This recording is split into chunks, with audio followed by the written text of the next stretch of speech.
the jump for joy positive emotions can seem kind of trivial, out of place, maybe irrelevant. And what I want to argue is that that's really, nothing could be further from the case. There are a whole range of positive emotions, including, that feeling in our bones grateful for our current circumstances, completely in tune with our environment, at one, at peace, feeling serene and tranquil and savoring that. Sharing laughter with a close loved one or friend and the lightness of that moment. Being inspired by great leaders. These are all important positive emotions that are really quite relevant, especially when we're facing difficult times. Feeling the love and closeness of people we care for. Now, all of these different positive emotions and more share in common two core truths. There are two core truths about these positive emotions. One is that they open us. They literally change the boundaries of our minds and our hearts and change our outlook on our environments. Now, let me get poetic here for just a moment. Imagine that you're this water lily. It's early dawn and your petals are closed in around your face.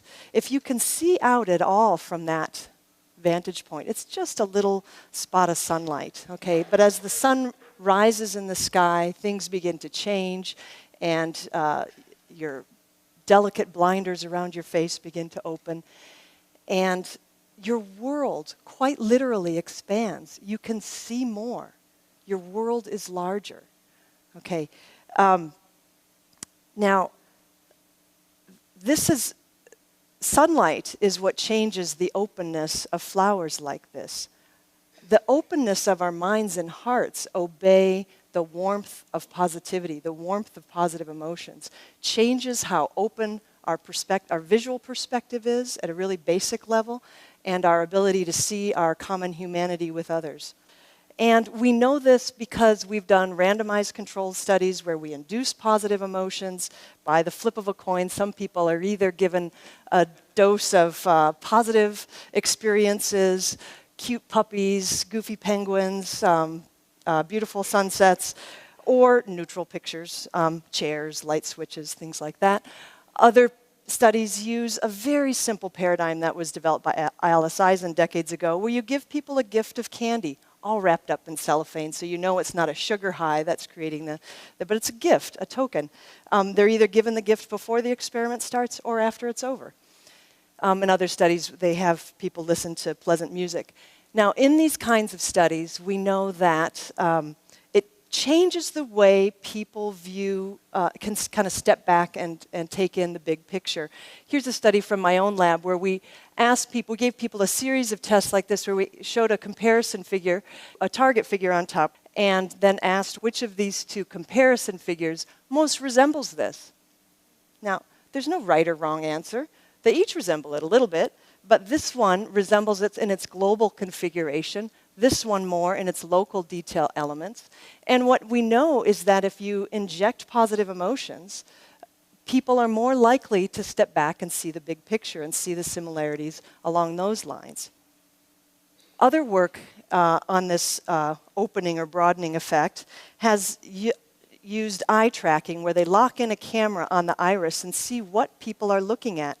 And if you give people that little gift of candy before they do a study like this, they're more likely to look around all the different aspects of a complicated array. If you don't give people a gift of candy, they pretty much just look at the center baby and they don't look at the babies on the side. So we know that positive emotions widen the scope of what people are scanning for in the environment.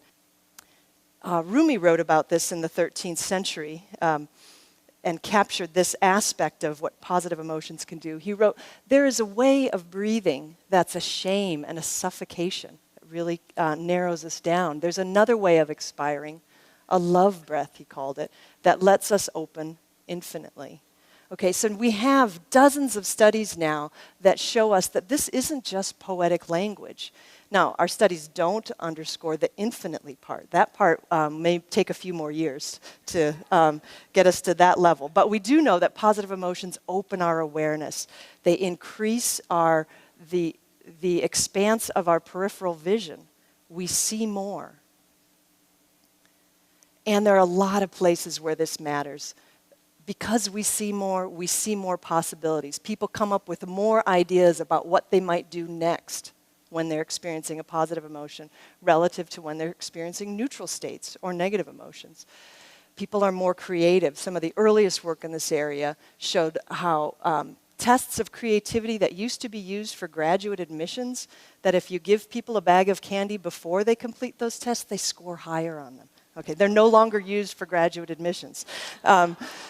But people are more creative, and this widening of awareness has been directly linked to this greater creativity. People are more likely to be resilient. I have a whole line of research on resilience where we've shown that people are able to bounce back quicker from adversity when they're experiencing positive emotions.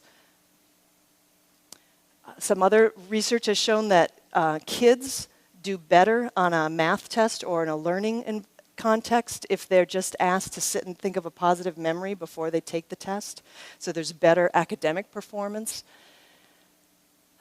Really neat work on physicians making better medical decisions, better at integrating the complex information of an unsolved case when they're given a bag of candy, a really small positive emotion induction.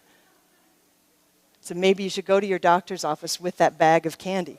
One of the studies that one of my former students, Kareem Johnson, and I did together looked at how positive emotions allow us to look past racial and cultural differences and see the unique individual and recognize individuals across racial lines, to see past difference and to see towards oneness.